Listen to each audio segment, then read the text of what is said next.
The day started as well as any other. Beams of sunlight gradually ghosted into his room as the big yellow star began its subtle progress into the sky. The light would nickel at his eyelids until they lethargically fluttered open. After that, he would enjoy the comfort and warmth of his bed for a few more minutes. But he knew he had to get out of it eventually. He had to work today. Ellis measly pushed off the blankets. The cool morning air caused him to shiver, but he didn't make a fuss of it. He stretched, popping his joints and sighing loudly. Suddenly tense, the human scanned his room for any signs of apple bloom. Finding an absence of the nosy filly, he proceeded to don his clothes.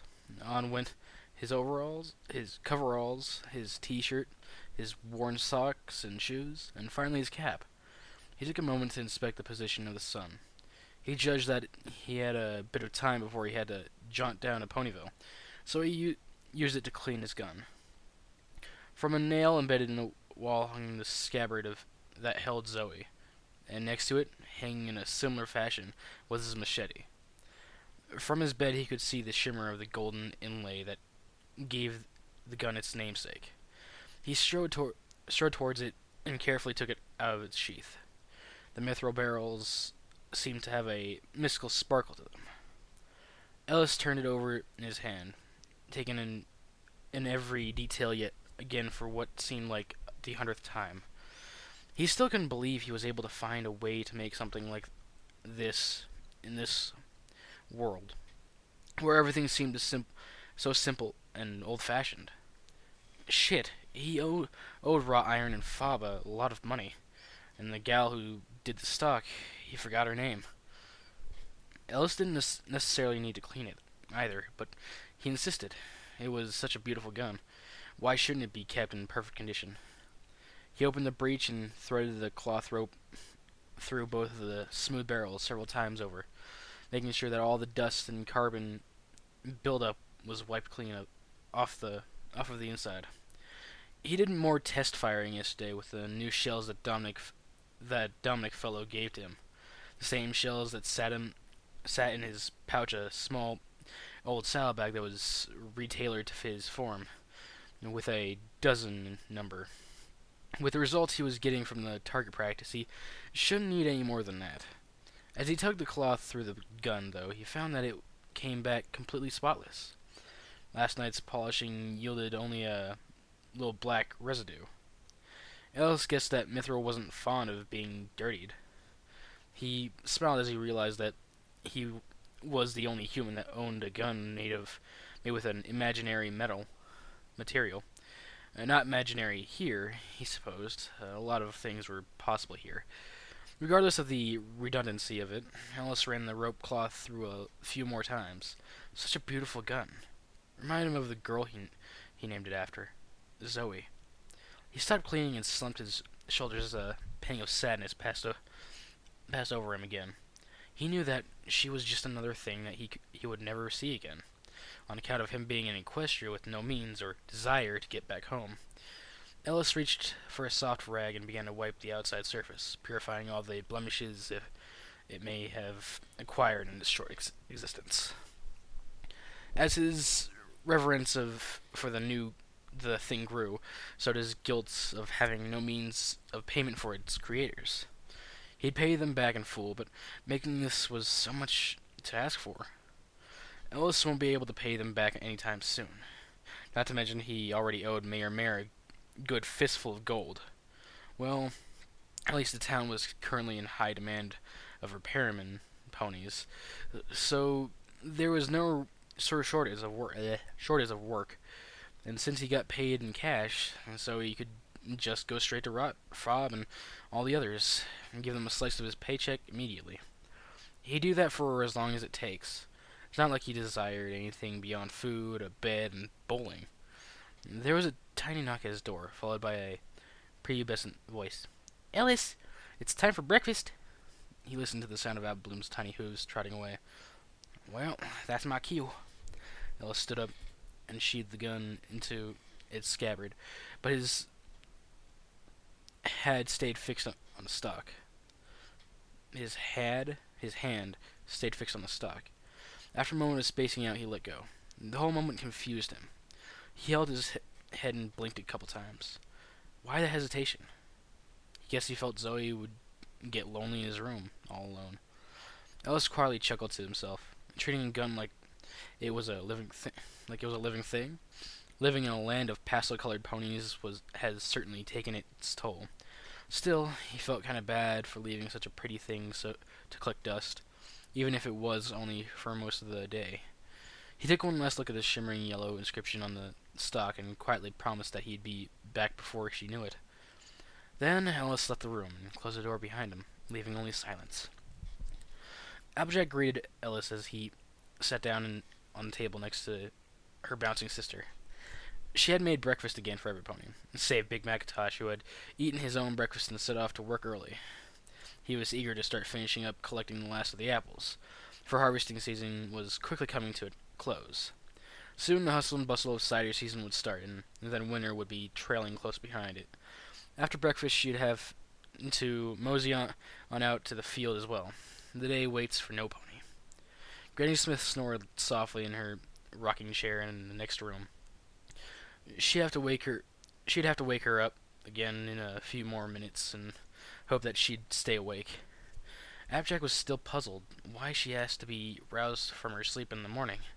She always woke up in time to make apple jam, apple pies, and other homely apple-flavored confections, regardless of whether or not she was nudged into the waking world. The only difference is that she'd nag her for not doing it.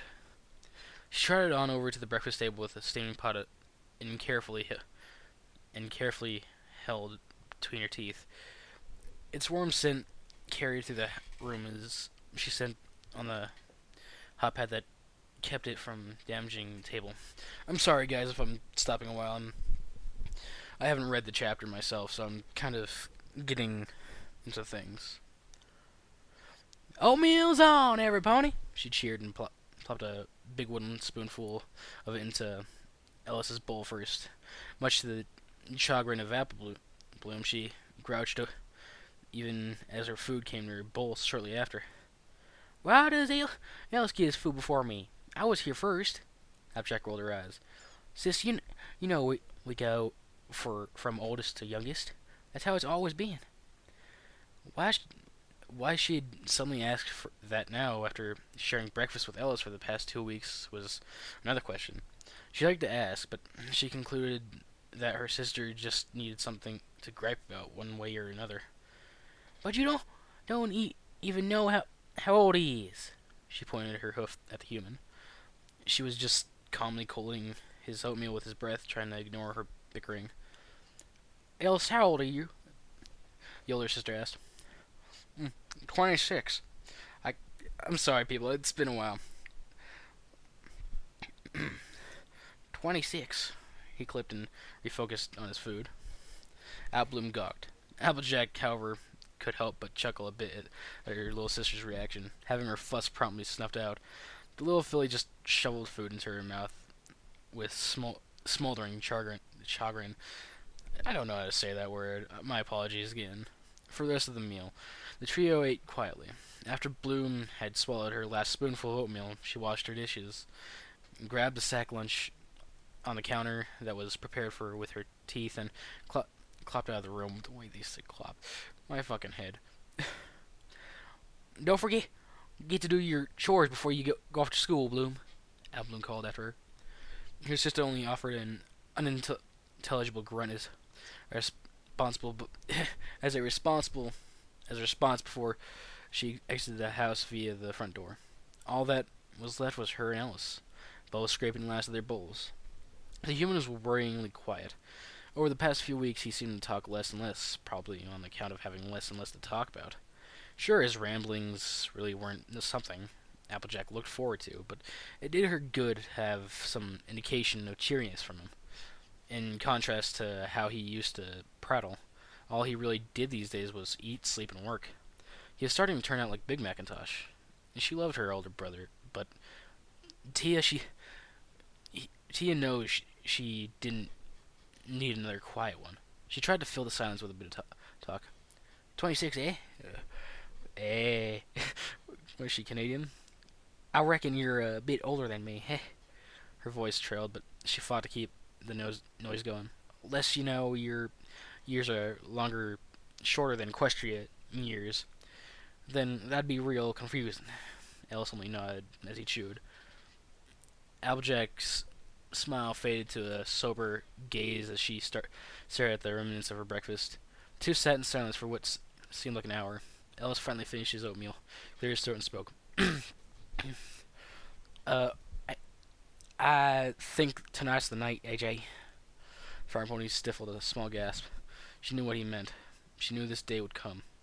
Though the peace and quiet that had lasted for the past 2 weeks had given her the hopeful illusion that there was no problem that needed to be solved. A dour taste bit her tongue. Now, don't go looking all mopey.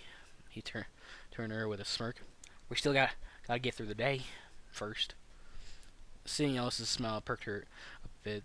Then she remembered something she had to tell him. Oh, I made you lunch. I made you lunch for today. She exited her chair and trotted over to the kitchen counter, where she opened a cupboard and withdrew a brown paper bag. Kept it in here so App Bloom wouldn't take it by mistake. She paused, then added, again. Ellis chuckled, recalling the particular incident. Thanks, AJ. He gratefully took the paper sack in his hand and set off his place, washing the bowl of leftover oatmeal in the sink. After placing the bowl on a wire rack to dry, he went for the door. Applejack watched him go, wanting to say something but not knowing what to say. Before he opened the door, he turned back to his generous equine hostess and smiled. Don't you worry about me. I'll be back before sundown, okay? The farm pony half smiled back and nodded, trying her best to mask the worry in her eyes. The front door opened with a clack and a rush of cool morning air. Ellis stepped out and closed it behind him. All that was left was silence. Applejack bit her lip and shut her eyelids tight. She knew that it was only the start of the day, that the sun would have to make its pass across the sky before it was time to take action. But that did little to ease the heartache that tormented her. She just knew that something bad would happen, one way or another. She felt it like a rock in her gut. It was her own form of pinky sense, one that wasn't something to be ignored. She just hoped that, by the end of this ordeal, Ellis would still be alive. If anything deserved to live, it'd be him. She admonished herself. Admonished herself. She was starting to worry too much again. Applejack cleared the table and washed the rest of the dishes. Today she would go to work out in the fields and forget about her worries. There was no sense of living in fear of what happens next, nor was there any reason to cry over it. By Celestia, she was an earth pony, and she would carry the world on her back if she had to. Taking one last glancing look at the kitchen table, she exited via the front door for a long day of labor. Applejack nearly galloped back into the house. She almost forgot to wake up Granny Smith. Trotting into the living room, she caught sight of her grandmother snoring rather vehemently in her slowly oscillating rocking chair. The young farm pony gently touched her foreleg and spoke in a soft voice. Granny, when it's time to wake up. Smith gave a start. No, my gosh, what time is it? Applejack gave a sigh. It's all right, Granny. It's still morning. Of course it's still morning. Do I look like one of them sloth folk? She grumbled and shifted a little in her seat, popping and straining her old joints. I was raised a farm gal, and I ain't forgetting it anytime soon. I can wake up so early I'd put the dadgum rooster to shame. The younger sighed and rolled her eyes. All right, well, I'm off to the fields. She began to canter out of the room. There was plenty to do, and she only had the light of day to do it by. Sweetie, Granny Smith's voice stopped her in her track. She looked back. Yeah? Do try and smile some today, she said amiably. Does it no point to get any good to see you all glum? Applejack's mouth gaped slightly at loss for words. Had her sour mood really been that noticeable? Maybe it was just Granny, and she had an uncanny gift for reading ponies. Thoughts. She attempted to put on a faux smile, but she was worse at anything besides lying. He'd be pretending. I'll do my best to do that. Without skipping a beat, she gave her reply. You should keep that Ellis fellow around more. You'll really see the light up around him. He's such a nice stallion. The elderly pony leaned forward in her chair with a playful smirk. You got your eye on him? I will only mind some great grandchildren. Oh shit. My apologies, people. My reaction to just reading. I'm sorry. The youth gave no words. Hurriedly and red-faced, she left the house and set to apple bucking, leaving Granny Smith chuckling quietly to herself. With a dirty scrap, another layer of mortar was applied, following by a bright red brick, followed by yet another scrape on the excess was as the excess was removed. Ellis evaluated his work for a split second before repeating the process. Another scrap, plop, and a scrape. Scrape, plop, and a scrape. I'm sorry. Next to him, Sawdust did the same, his orange aura of magic gripping the brick and trowel.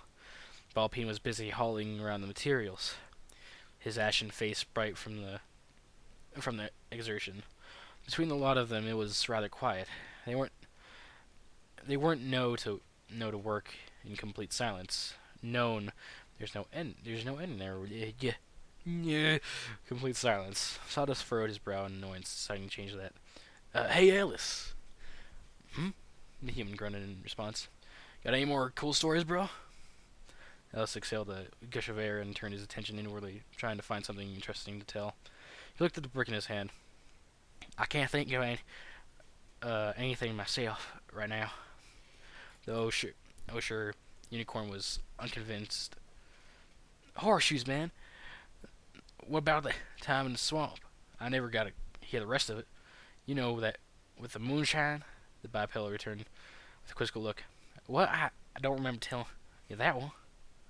That was when you were drunk, Ballpeen as he landed with another pallet of bricks. Oh, he took off his hard hat and wiped sweat from his forehead, brick still in hand. That was weeks ago, man. Y'all still remember that? It was the highlight of my week. Saw replied with a slight snicker. Fine. Where were we with that? The unicorn scratched his chin with his hoof. You said Hunter pounced on your friend. What happened after that? I blew the hunter's brains out. Ellis deadpanned. Silence struck the group. Neither Sawdust nor Ballpeen, who stopped to listen to the rest of the tale, could conjure any words in response. It was only after a few more applications of masonry did the human realize the artistry of his reply. I'm sorry, man. No, it's okay. His sandy-haired friend said immediately. I asked for a story. I got it. You've just been so quiet these past few days. Ellis sighed. I've just been thinking a lot. Sawdust expelled a bark of laughter. Hope you didn't hurt yourself. Oh, he shot back. It's nice to know you care, Nick. Dude, did you just call me Nick? Ellis shrugged. You're starting to take on his most prominent quality. Sawdust grinned to himself. This guy must have been pretty darn handsome then. They both laughed boisterously. Even Ballpeen, who was still listening in on their conversation, joined in with a few quiet chuckles of his own. After the laughter had died down and they had sacked a few more breaks, the mechanic spoke again. I can see why rum gives you a shiver most of the time. He turned the Pegasus behind him. Speaking of which, how's she holding up? She's doing fine, Peen replied apathetically. That's awesome. He turned back to the wall. But seriously, last night I go and kill the tank, and I've been thinking how I'm gonna do it. Another scrape, plop, scrape. He sighed. Last time I had 3 other guys with guns and a shitload of ammo. I don't know how to help you, man. Zombies are your area of expertise, not mine. I just cut wood. He turned towards the human. Why are you even doing it? No pony asked you to. Actually, one did. He thought about Fluttershy and how broken she looked lying in the hospital bed. Guilt gripped his chest. He knew that the presence of the tank wasn't his fault, but remorse was still left all the same. But still, I just thought it was the natural thing to do. Like you said, Zombies are my thing. I hear you. Saw a glance at the small, dirt-speckled clock propped up on the workbench to his right as it silently ticked away. He began muttering a countdown. 5, 4, 3, 2. Payday, boys! Shouted Big Boss, vociferously as ever, as he came up behind them, right on schedule. Ballpeen still yelped in sudden noise and nearly dropped a load of cement. Bits all around. Good job so far. The boss tossed hefty bags of coin from his saddlebag to each of the employees. First to Ellis and Sawdust, who caught theirs. Then to the timid Pegasus, who fumbled and almost dropped it. Human was the first to look inside his bag, getting a good gander at the shimmering gold. He was interrupted by a forceful pat to the back and knocked wind out of his lungs. Big Boss's gravelly voice filled his ears. I'm proud of you, most of all. You've really proven yourself to be a true workhorse. Ellis blinked. Thanks? I also heard that you were getting ready to do away with that monster that attacked the town. The bulky earth pony narrowed his eyes. You better come back in one piece, you hear me? It won't do the town any good for you to end up eating dirt. I'll keep that in mind, sir, he said before Boss gave him one last breathtaking jab. Alrighty then, carry on. The burly Boss trotted back to his trailer to complete some more paperwork. After Ellis heard the screen door slam shut, he rubbed the spot where he had been hit tenderly. God damn, man. What'd they feed him as a kid? Bricks, Sawdust spoke plainly. Whole bricks. Ellis turned his gaze back to the pile of redstone blocks. Wouldn't doubt it for a moment. He shoved the bag of bits in his large overall pocket, then stiffened, as if he just recalled something important. Hey, I just remembered. I gotta make some, them incendiaries from rum stash. Incendiaries from rum stash. Ballpeen turned his head to mention the bartender's name. Made a promise to rum run, and you know I don't go back on those. Told her I'd use some of her stock to make some firebombs to use against the tank. He paused to apply another brick. Y'all can come with me if you want. Just gotta drop off a few bits before we get there. Both construction ponies agreed to come with the human. And Sawdust was particularly interested in seeing Rum's booze store without the danger of meeting her blade. Ballpeen would follow Saw wherever he went, so he was going too. The trio set back to their labor without much conversation. Ellis told an occasional quick story, but they were mostly resolute on completing the brick wall as quick as possible. They would continue to do so for about another hour. When they put the last brick in place, and then proceeded to the prancing show pony. At that time, though, none of them noticed a streak of cyan leave its perch directly above them, a low-hanging stratocumulus, and zip into the distance without a sound. No, no, no, no, no! Things were not going well for the alabaster unicorn rarity. I can't. Fatigue, turmoil permeated the atmosphere. Frustration hung in the air. The room itself was dark and stuffy. Dresses and fabric clippings strewn about in an unsightly hodgepodge. In one corner, the disheveled fashionista endeavored in her craft by dim lamplight. Patches, sheets, and textiles of all colors hovered around her, enveloped in an aura of sparkling blue magic. They seemed to move at an insect-like speed as they were compared and floated in front of the mannequin with paint swatches. Sweating with chaotic indecision, Rarity placed and withdrew each one of the bits of cloth, finding none that would match. No, still no! Ugh! I've seen Sailor Cat vomit! Opalescence, who was busy preening herself in a pile of soft, unrolled fabric, looked up. She gave a confused meow, unsure of how to feel about her mistress's statement. She's had no customers that morning, nor the days before. Business for the boutique had ground to a standstill over the past couple weeks. In the wake of the tank attack, nobody had considered it necessary to visit the dress shop. They considered fabulosity and fashion a commodity for happier, more powerful, peaceful times. In that time, the store had grown cold and dusty. The racks and hangers of clothing and other finery sat untouched, even decadent mare herself had fallen into a state of disrepair. She couldn't recall the last time she looked into a mirror. Her usually meticulously tended mane had split off into wild violet curls. It was truly a sorry sight to see. The unicorn only noticed the urgent tapping of glass the second time around, provoking Rarity from her self-deprecating stupor and trotted up to the window. Blinds were closed, the dimness adding to the forlorn motif of the room. Without much a thought, she carefully and deliberately unlatched the lock on her expensive window. "About time," said Rainbow Dash, accompanying her statement with a technicolor entrance, sending a burst of cold wind through the scruffy boutique. Stuffy boutique, I said scruffy, what the fuck? Boutique. A vast miscellany of scrap cloth churned in the air like leaves, adding to the existing mess. Opalescence released a panicked caterwaul and dived for cover under the nearest piece of furniture. Rarity hissed at the sudden intrusion of blinding sunlight, shielding her face with her foreleg. Cyan Pegasus brought herself to a hover and rolled her eyes. "Jeez Louise, Rares. Couldn't you stop acting like a vampire or something? You've locked yourself in here for days. What gives?" "It's all I know," she wailed into her hose. "I was born in this house and shall die in this house."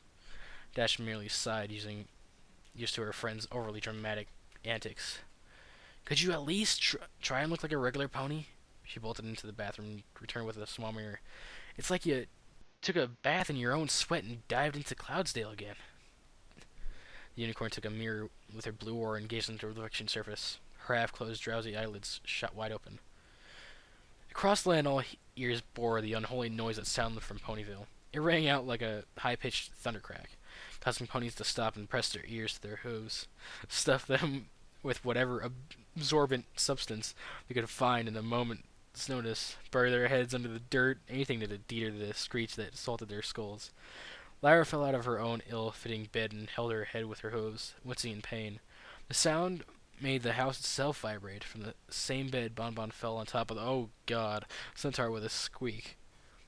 Afar in the city of Camelot, Princess Luna's weary head perked up from her desk, teeming with parchment scrolls and royal documents. She whipped in the direction of the small town, bordering a perplexed expression crossing her face. She wondered what it could possibly cause such a disturbance. Across the vast multiverse, upon the great forge world of Kurak, two figures sat facing a glowing cogitator screen. One robed in red and absolutely unmoving, with many metallic, augmented limbs sprouting from his body, clacked away at the runes of the interface panel, causing a multitude of symbols to appear in the screen. His gleaming optics never left the monitor. The other, clad in a Mechanicus tabard, watched, placing head almost right next to his cowled companions. Finally, the road one shifted what seemed like irked discomfort, causing sensor chain to the boom protruding from his back to swing in a trail of dissipating smoke. He spoke in a tiny, artificial voice derived from his voxcaster. "Is there something you require of me?" "Heard the astropaths caught a strange ripple in Immaterium today," said Nosy Acolyte, ignoring the tech priest prompt. "Very strange. They say it's originated from reality, though what could create such a thing?" "That has nothing to do with my work at the moment. Remove yourself from my personal space." He did not. He merely continued to stare at the screen, with a goofy grin plastered on his face that the priest typed away in silence. "So," the acolyte spoke with a minute, "do you think you could explain to me exactly why bipedalism..." He could speak no longer, suddenly finding a bloody-bladed dendrite embedded in his eye through his medulla oblongata. The body slid from his tentacle limb and hit the metallic floor with a meaty thump. The priest kept clicking away, even as his servitor came to dispose of the leaking corpse. "It just does," he said finally. "Ah, dear sweet Celestia!" Dash smarted as her hooves were clamped over her ears. A small trickle of blood ran from under them. "Could you warn me the next time you do that?" Rarity had fervently scooted away from the other side to the other side of the room, pressing herself against the wall far away from the voice-shattered mirror. She tried to cover all of her herself with her forelegs, faintly failing, only managing to obscure part of her face. So she wrapped her body with silky emerald cloth with a nearby spool. "Don't look at me! I'm hideous! I'm a monster!"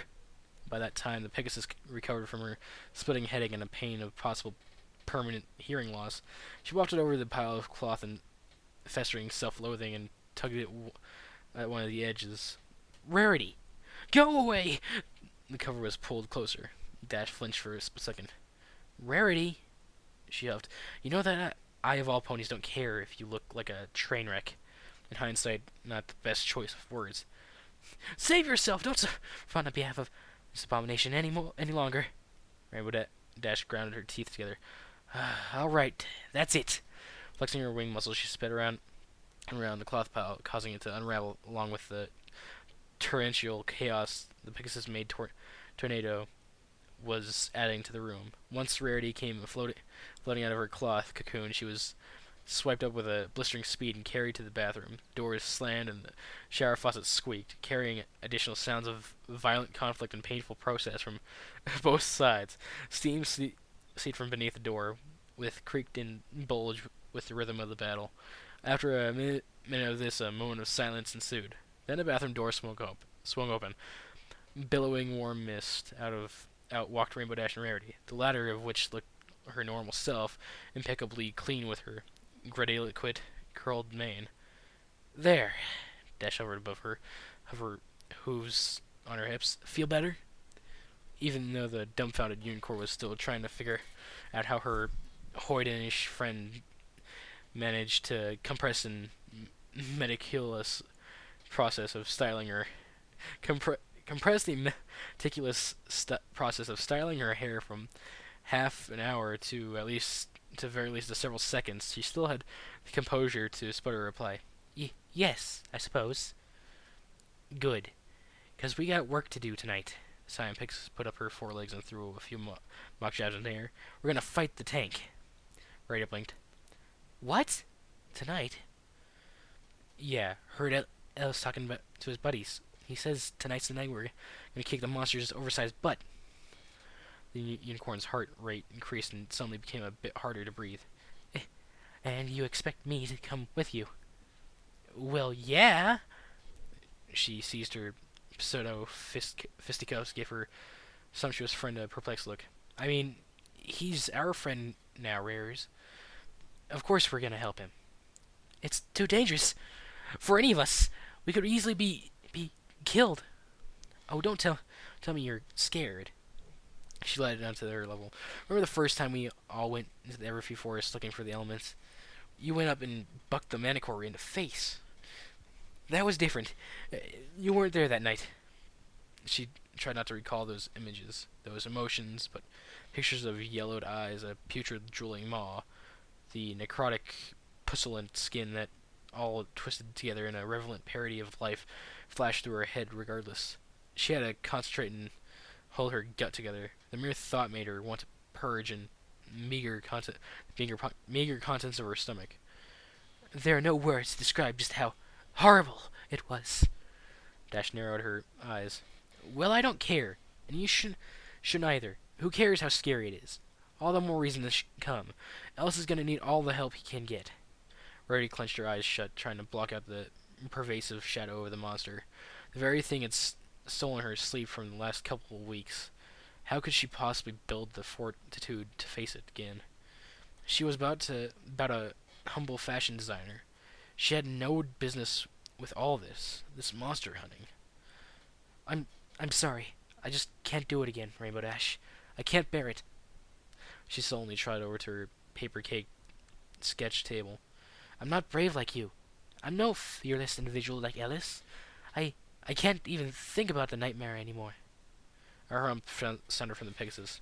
"Fine. Don't come. See if I care." She whirled away from the despondent mare and started to drift towards the open window, her wings flapping softly. Halfway there, she slowed to a halt, sighed, and turned back round. Her short-lived anger had evaporated like it was never there. "What happened to you, Rarity? You'd never turn down a friend in need. And right now, we need you. Bad." Dash once again swooped down to meet her companion at her level, with this time landing. After several painful seconds, Rarity managed to meet her eyes. Please, don't think less of me. There only is so much a lady can take. I wouldn't be of much help to you anyhow. Horse apples! Dash exclaimed. Her vulgarity caused the alabaster unicorn to draw herself back an inch or so. You've got more spunk than every pony guest gives you credit for. I know that for a fact. You might not believe in you, but I do. She placed her hooves on Rarity's shoulders. I know you can help us. You're our friend, and we're your friends. Together we can do anything. Fashionista's eyes went to the floor. I'm not so sure. I left her Fluttershy. Yes, think of Fluttershy. You gonna let that jerk get away with that? Her jaw tightened. She turned her head. Rippling illustrations of broken friends and broken promises coursed through her mind. No. You're gonna let it waltz around knowing that it put our best friend in a hospital bed? I don't need any more convincing. Rarity faced Rainbow Dash, her expression set in grim determination. I'm coming.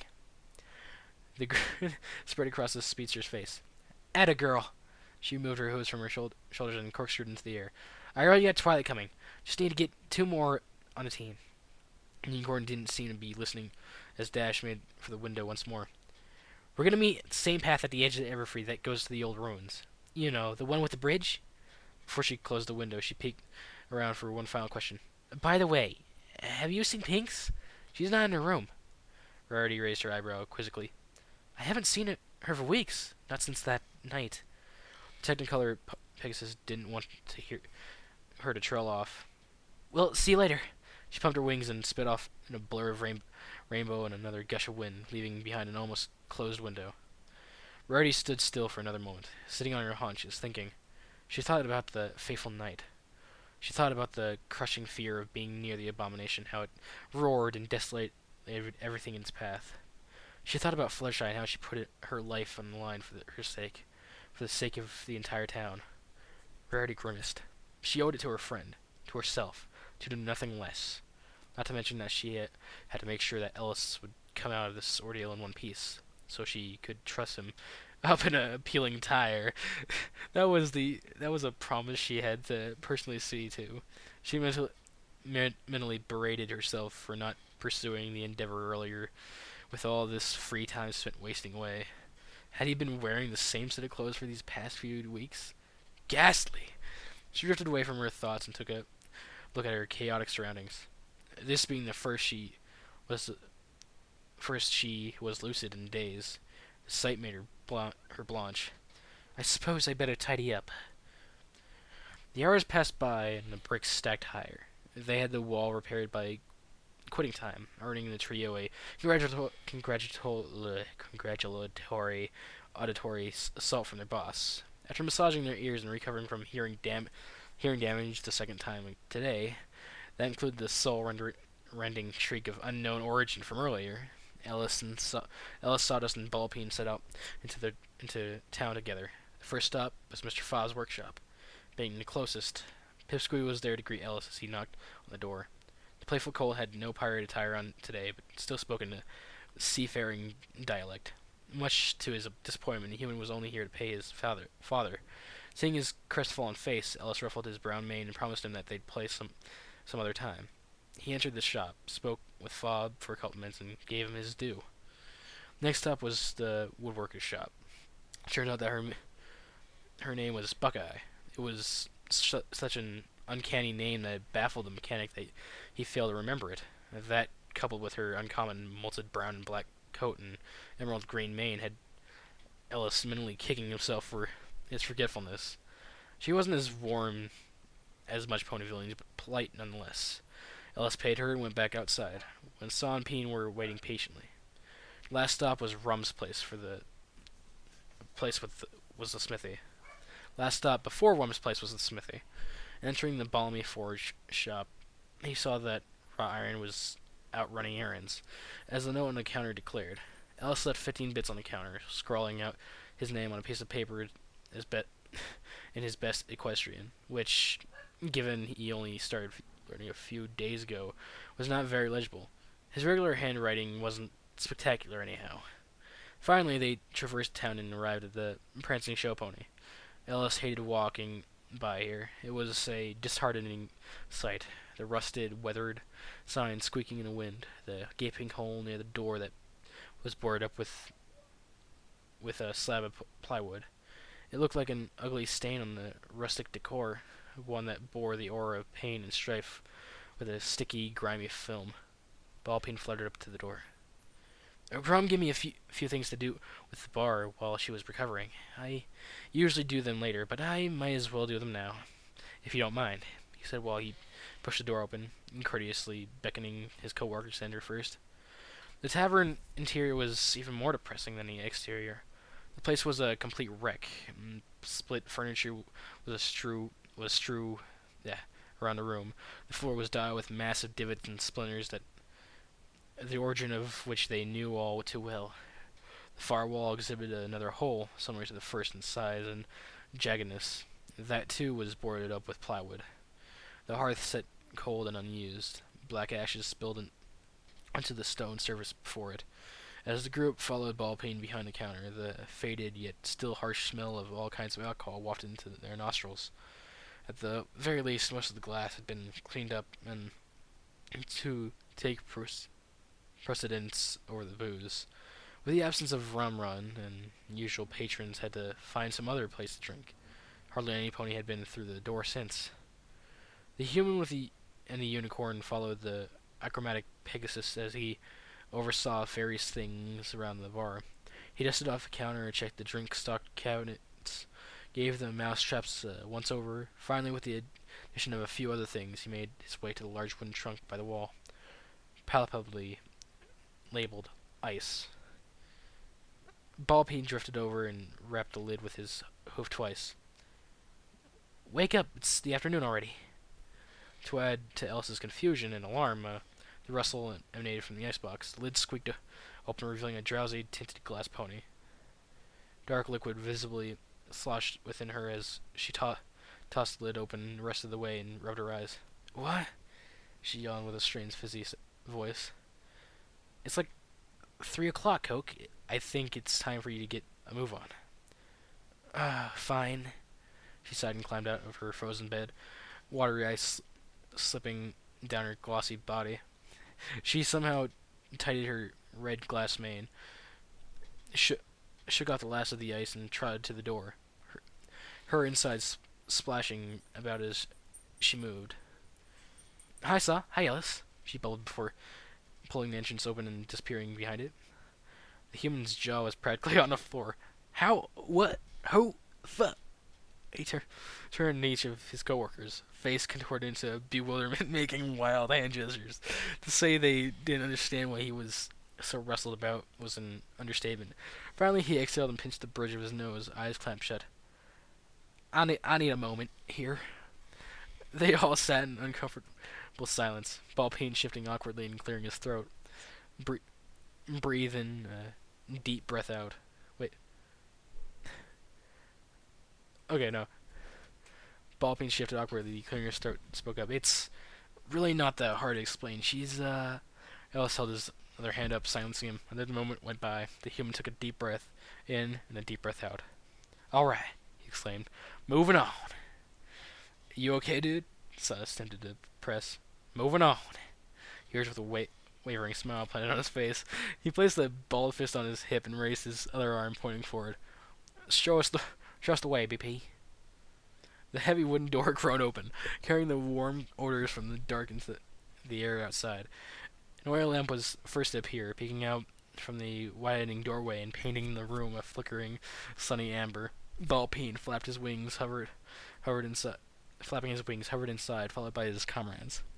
The Pegasus began lighting the wall-mounted lamps, transferring the flame from his to theirs, slowly brightening the stone-walled interior. At last it was revealed to them oak barrels of mead, brandy, whiskey, ale, and grog, bottles of wine, red, white, and everything in between. Shelves went clear to the ceiling, holding vodka, tequila, tiswin, cider, gin, rum, more drinks than any pony could possibly name. The multitude of colored glass glimmered in the lamplight, casting subtle hues across the shelves where the light touched them. A single tear fled down Ellis's cheek as he beamed with something that could only be described as pure, childlike joy. "It's Christmas." Sawdust filed in, stricken by open-mouthed awe at the raunchy bar pony's grand collection. Ellis clapped his hands together. His demeanor shifted instantly to a sort of mirth the two ponies haven't seen in days. "All right, boys. Welcome to Molti's 101," he declared. "We're gonna hit the sauce and make some hot sauce." The human sauntered in, perused the shelves with Saw, raced from one end to the other, his eyes wide and hysterical. "Look at this stuff, man!" He pointed to the dark, squarish bottle. 35-year Griffin bourbon. Those guys would peck your eyes out before they'd let you have this stuff. Ellis peered through the shelves. What are you, an alcoholic?" "Hey, I know a bit about drinks, man."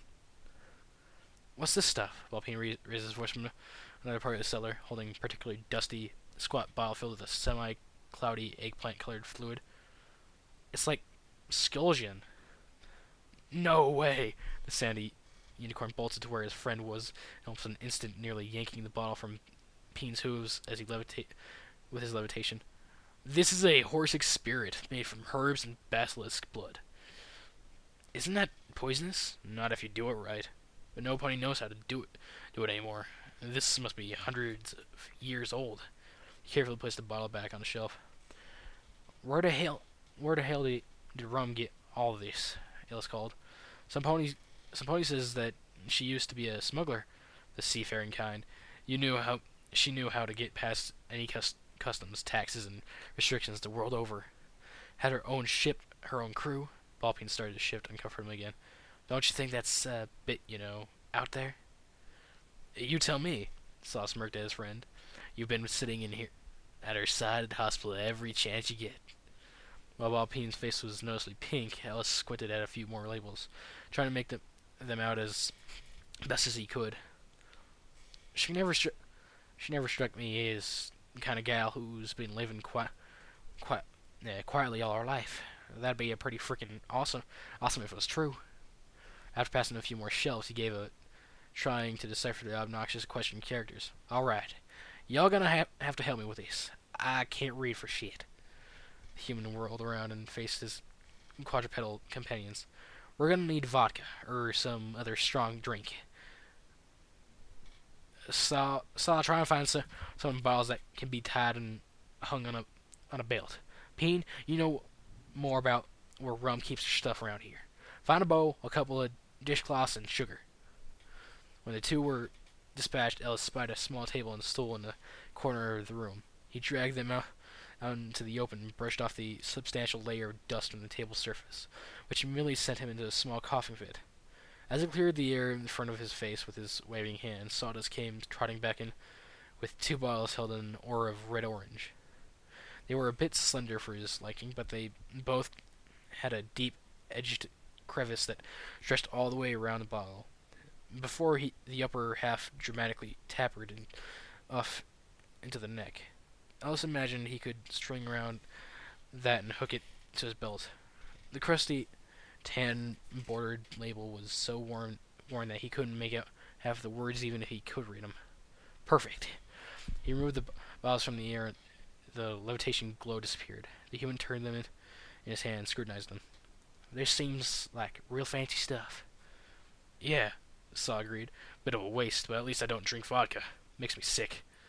After another moment, Balpine fluttered back into the room, his forelegs precariously cradling several objects. Ellis and Sawdust helped get the medium-sized metal bowl and the pile of clothes and the cloths and the sugar onto the table. The dishcloths all ranged from whitish and thoroughly worn to dull brown. The latter looked like it was torn from a rucksack. And he also brought not a bowl of sugar, not a small container, but a half-full heavy paper bag of it. "Damn, man, I told you to bring me some sugar, not all of it." The Pegasus shrugged. "Well, better we have extra than not enough." The mechanic sat down and went to work, procuring a corkscrew from the other room and opening the two last bottles. He put two dry rags into the bowl and tipped the bottle into it. The pungent, stinging smell of alcohol made itself known. When both bottles were emptied to about the crevice line, Ellis patted back the cloth, soaking every inch of them. He pushed the bowl aside, letting them sit a while. Next, he reached into a crumbling bag of sugar, brought out a handful, and prudently poured the white substance down the opening of each. He examined that the sugar would help the spread. He took both the bottles in each and shook both simultaneously, dissolving the sugar as best he could. Alrighty, that's about all there is to it. He set the slender vials down with a double clack. Now we just gotta wait for the rags to soak up. That's for all your help. Thanks for all your helps, guys. Happy to be of assistant, man. Said his red orange eyes surveying his creation. I almost feel sorry for the big guy. Those ought to burn to a crisp. These, Ellis barked. They'll just get him real pissed off. But every little bit helps. He leaned back in the dirty stool. The uneven legs thumped the floor. Funny thing, though, once you set a tank on fire, they don't seem to even ever stop burning. He rested himself from his musings and turned back to the two stallions. I know it don't seem like it, but killing one of them monster trucks on legs ain't a walk in the park. I wish I had a big old machine gun right about now. Or a chainsaw. He paused as if recalling something about his time in the deep south, when his face scrunched into a grimace. Never mind that. I tried it once. Didn't work out too well. Well, we'd like to help you out more, dude, but we're just not cut out for that kind of work. Good luck, though, Balpine half-hearted. Or happy hunting, or, well, what do you call it when you go out to, kill a big monster? Ellis smiled. Tuesday. Applejack trotted along the trail with Ellis in complete choking silence. It was nearly evening. The sun was starting to sink behind the horizon. The air was beginning to cool. Chirping insects were purring out their nighttime hymn, and the air took a humid, almost metallic smell. The farm pony's head was turning downward, eyelids half closed in moroseness. It was as if she was already mourning. After what seemed like hours of clopping along the dirt trail, she looked back at the human tramping behind her. He didn't notice her turning her head, but his eyes were focused ahead to the dark forest, not too far from where they were now.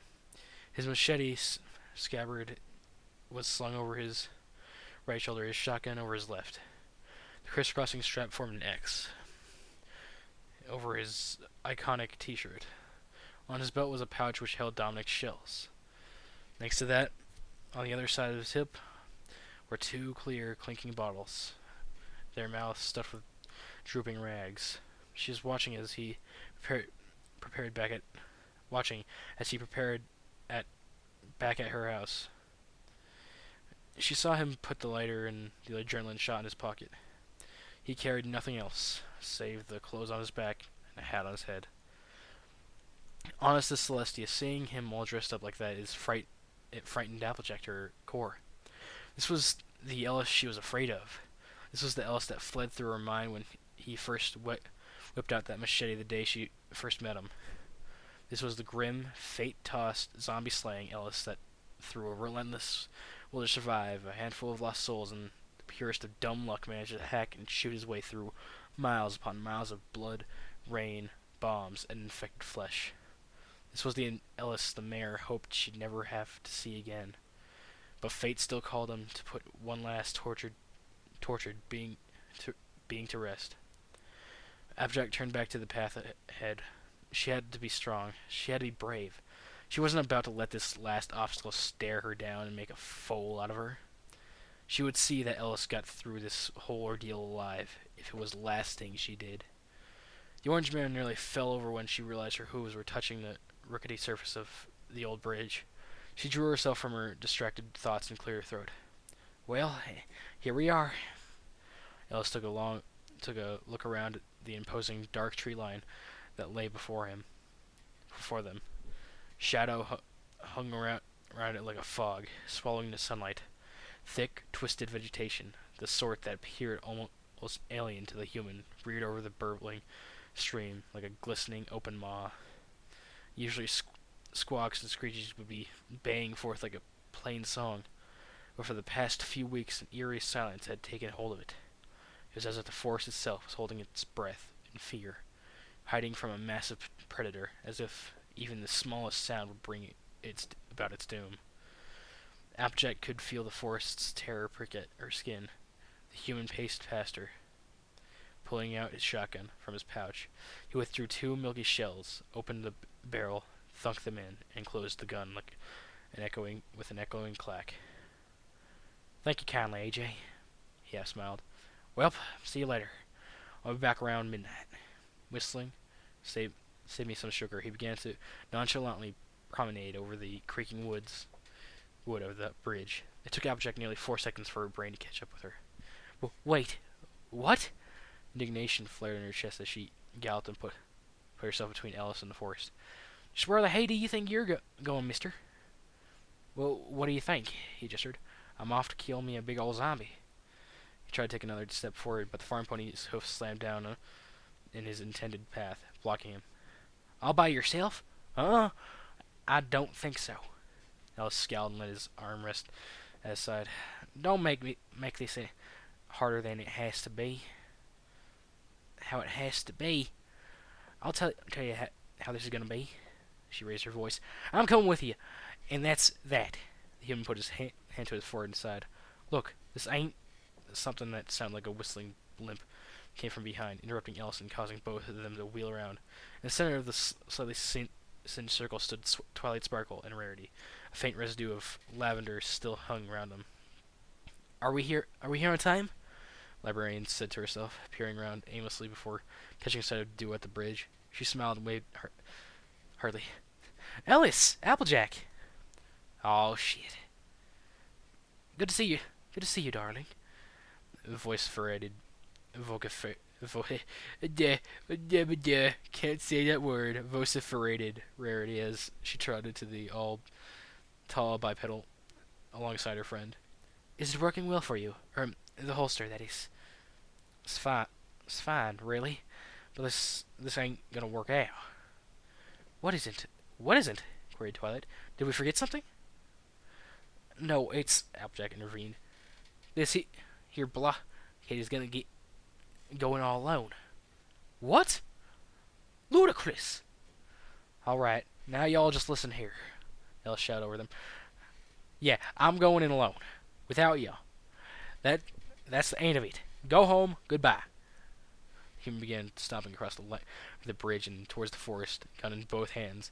All of a sudden, his vision was filled with purple, and he was 20 paces backwards from where he was an instant before. He yelped as he lost his balance and keeled over, face first into the dirt. "And what makes you think we're going to let you do that?" Twilight converged towards Ellis as he picked himself up from the ground. The rest were close behind her. "One," he spit the earthy taste from his mouth. "I got the gun, the machete, the Molotovs, and all the means of killing a tank. And you don't." He brushed the dirt off his shirt and affixed his hat back onto his head. "Two, I've done this before. More times than I can count. And three," he gave the unicorn a hard look, "y'all don't know the first thing about killing something. Sure, you fought your share of monsters and bad guys, but you don't know blood and guts. You ain't qualified." She gritted her teeth. "Is that so?" "Yeah." "You think I can't handle it?" Go.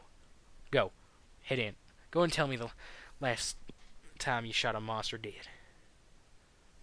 Twilight looked to her left, where a small pile of sizable rocks lay. Using her magic, she lifted three of them and tossed them high in the air. Then her horn charged with intense light as she fired 3 bolts of concentrated magic in quick successions, like at the projectiles. With each hit, they each hit their mark, and the rocks were disintegrated to dust and pebbles. The unicorn crossed her 4 legs with moxie pride. Ellis, watching the display with marksmanship, and despite his intention to deny them, couldn't help but remove his hat and all. Goddamn Annie Oakley." He took his head and flung his cap back on. "This don't change a thing. I still can't take all three. My tall friend, you can't. Your count is untrue. It seems that your party is run by two. Across the bridge from the forest itself emerged the figures Zakora and Dominic. The aged stallion had strapped to his body a strange array of pouches and corked vials, while Zakora carried a slim saddlebag. Greetings, Dominic rasped in a lukewarm voice. I pray we aren't notably tardy. Oh, great. Oh, great. Awesome. They want to come too. Ellis swirled around, faced the librarian. Hey, Twi, why don't you gather up the entire town and bring him along while you're at it? We'll all go on a big fucking field trip. 'Twas not Mrs. Sparkle who was arranged this congregation. She may have many talents, but the ability to inform us all within half an hour's time is not one of them. The alchemist raised his voice considerably while still looking at Human's direction. And despite your best efforts, Rainbow Dash, you are doing a marvelous job of existing today. A rustle emanated from the nearby tree. Cyan Pixis poked her head out, grinning sheepishly. Hi, Ellis. Hi, Ellie. Nice weather we're having. He facepalmed. Great. Just great. Now you're working against me, too. What the hell are you talking about? Dash darted from the tree, lingered in front of Ellis. We're here to help you. I don't want your help. I don't need your help. He shouted. The speedster flinched and scooted back a few feet. This is my fight. My personal slice of hell. That followed me here. Listen here, you smarmy, frost-headed, growled Dominic as he approached him. That very beast is the same one who obliterated our town, slaughtered 9 of our kin. I'd say that this is our fight now. Even without the fact we still have a stake in the outcome. I, for one, would rather not have this abomination knocking down my door and destroying my life's work in an instant. He took a deep breath. But if you would rather do without our assistance, then I'll be reclaiming those shells I've made for you. You can't, Rarity interjected. I'll also take back the holster. I'm sure the fabric would be put to use for other things. Now hold up. And your gun. And your gun, Ellis, Twilight glared. Since I helped make that. Human drew back, hugged the double-barreled shotgun in his arms, protected like it was a child. After a moment of thought turning his head, he finally relented. All right, he sheathed Zoe. You win. The strap came loose. The gun and holster clattered to the bridge's wooden surface. Everybody gasped as he undid the saddlebag full of shells and tossed it to the ground alongside the fallen sidearm. Dominic's eyes widened and dived to catch the volatile ammunition. A ring resounded as Ellis drew the machete and spun it around in his hand. Tank burger it is. He stayed and headed back towards the forest. Hey! Rainbow Dash zipped right in front of him, forcing him to stop. Wrong answer, bub. I didn't get every pony here so you can ditch them. Then why did you do it then, huh? He retorted. You got some kind of death wish? Look who's talking. It was me. All heads turned to the dirt. Oh, get him. It was me. All heads turned to the direction of Applejack in turn. She gazed into the eyes of every pony present, then set her stern eyes on Ellis. She cleared her throat. It was me. I told Dash to get every pony here. I did it because you need help. You need every little bit of help we can wring from the whole situation. We didn't spend all much time getting to know you, so you can square dance your way into an open grave. He faltered. But don't you dare backtalk me, mister. We're coming with you, whether you want to or not. Even if I have to hogtie you and drag you along the whole way. An ill-suppressed snicker came the floating sight and Pegasus, which subsequently turned to a giggle as she pedaled into her hind legs in the air. The farm pony glared at her, irked.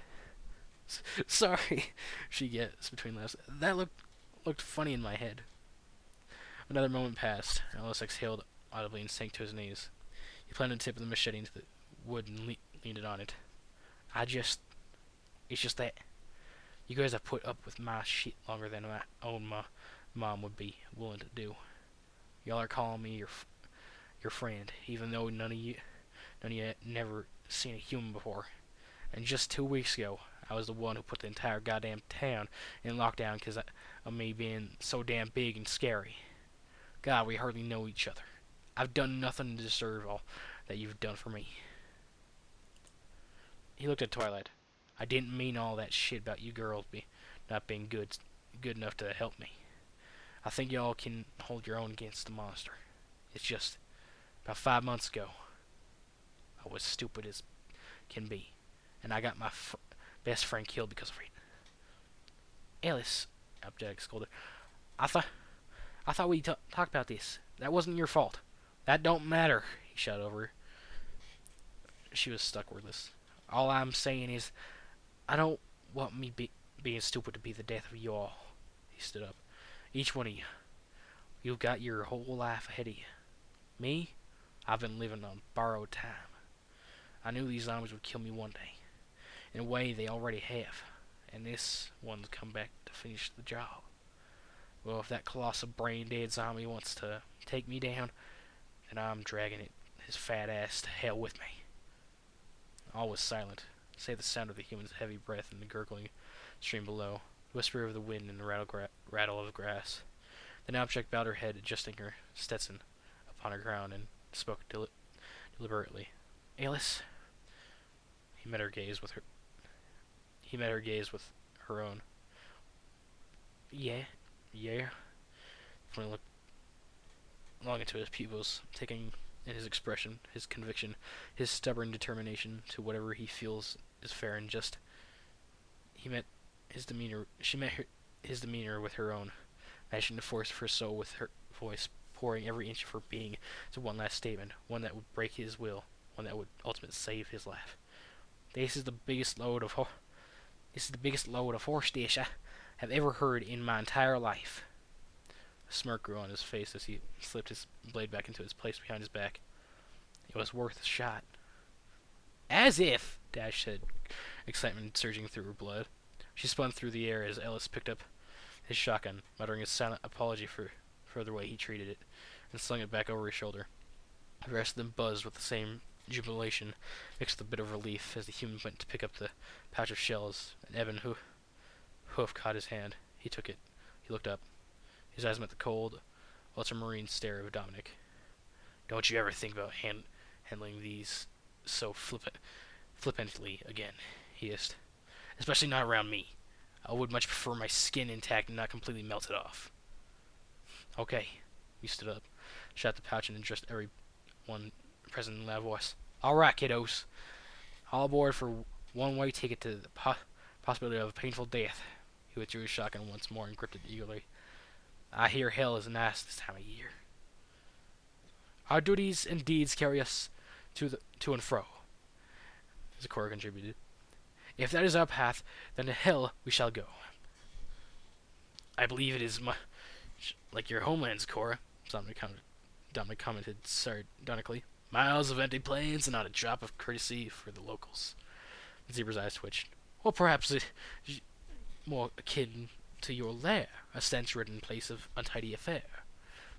He rolled his eyes. Comments about my woeful, mephitic estate, as much of a creative response as I expect from one of your kind. She clenched her jaw.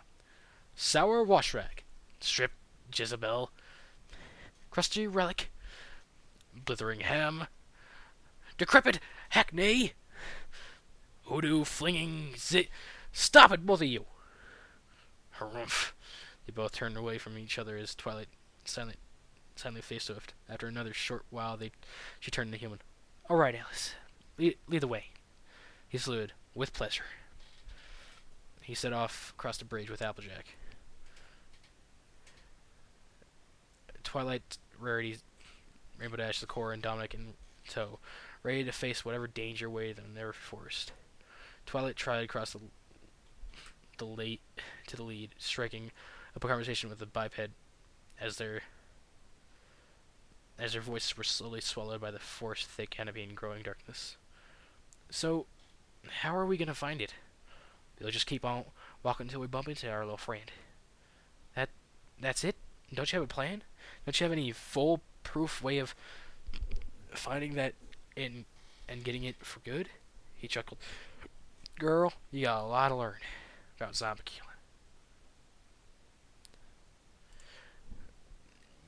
And done.